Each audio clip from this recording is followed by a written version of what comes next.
So matapos nga pong manalo via second round knockout ni BKB Super Welterweight World Champion Rolando Di Canina kontra sa former 2 Division Boxing Champion Paulie Malignaggi, ay ibinunyag nito sa post-fight interview na may mental disorder daw siya na parang lagi siyang may galit sa loob niya. Kaya naman ang laki daw talaga ng naitulong sa kanya ng professional fighting na katulad sa MMA at bare knuckle boxing. Kasi dahil umano sa paglaban niya ay dito niya nailalabas ang nararamdaman niyang galit sa loob niya. I just have this a little disorder in my mind that I'm angry on something that I don't know what I'm angry about. Bukod dyan ay nag-post rin ito kanina kung saan pinagtanggol niya si Malignaggi sa mga bumabatikos na Pinoy dito. Alam naman kasi nating lahat na mainit talaga ang dugo ng mga Pinoy kay Malignaggi nang dahil ito ang numero 1 fighter na pinagbibintangan ng ating pambansang kamao Manny Pacquiao na gumagamit daw ito ng pinagbabawal na gamot dahilan kung bakit naging isang 8 division champion si Pacman. Napaka-imposible daw kasi na nagawang madala ni Pacquiao ang bilis at lakas nito habang umaakyat ng dibisyon. Tapos kinakaya pa daw nitong saluhin ang suntok ng mga mas malalaking boksingero. Kaya naman laking tuwa ng mga Pinoy fight fans nang manockout ito ni Rolando Di Canina. Subalit ayon nga po kay Rolando ay personal niya daw nakilala si Malignaggi at masasabi niya umano na mabait na tao ito. Kaya naman ang pakiusap niya sa mga Pinoy ay wag daw sana tayong maging masama at brutal kay Malignaggi. Pwede naman umano nating ipagdiwang ang kanyang pagkapanalo nang hindi inaapakan ang pagkatao ni Malignaggi.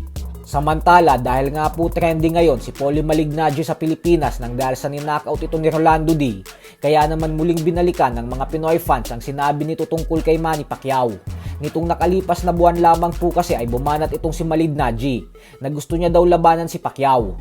Ayon sa kanya ay alam niya naman daw na magaling na fighter talaga si Pacman, pero tiwala daw siya sa kanyang kakayahan na makakahanap siya ng paraan kung paano talunin ang ating pambansang kamao.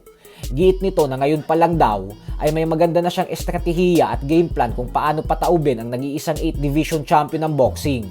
Bukod dyan ay bumanat din si Malignaggi na ang dahilan umano kung bakit umaapaw ang kanyang kumpiyansa na tatalunin niya na si Pacquiao kapag nagtuos sila ngayon ay dahil hindi na daw e-epekto ang paggamit ni Pacman ng bawal na gamot ngayon dahil sa may edad na ito. Kaya wala na daw siyang pakialam kung ano pa ang iturok ni Pacquiao sa katawan niya kasi wala na daw yan talab sa edad nila ngayon. Lahat ng yan ay sinabi ni Malignaggi nitong buwan ng Abril lamang sa Boxing Scene Podcast. Sa kabilang banda naman mga idol ay binunyag naman nga po ng former welterweight king na si Errol Spence Jr. na noong mga panahon umano na kampiyon pa siya ay madami siyang bisyo kagaya ng pag-inom ng alkohol. Pero bago daw siya magdesisyon na bumalik at labanan si Team Zoo sa buwan ng Hulyo, ay tiniyak niya na ayusin muna ang kanyang sarili at tanggalin ang mga bisyo sa katawan niya. Kaya naman masasabi niya daw na mas maayos na ang kanyang kondisyon ngayon lalaban sa ibabaw ng lona. Habang ang UFC superstar naman na si Conor McGregor ay nakatakda ng bumalik sa July 11 sa UFC makalipas ang 5 taon na hindi paglaban.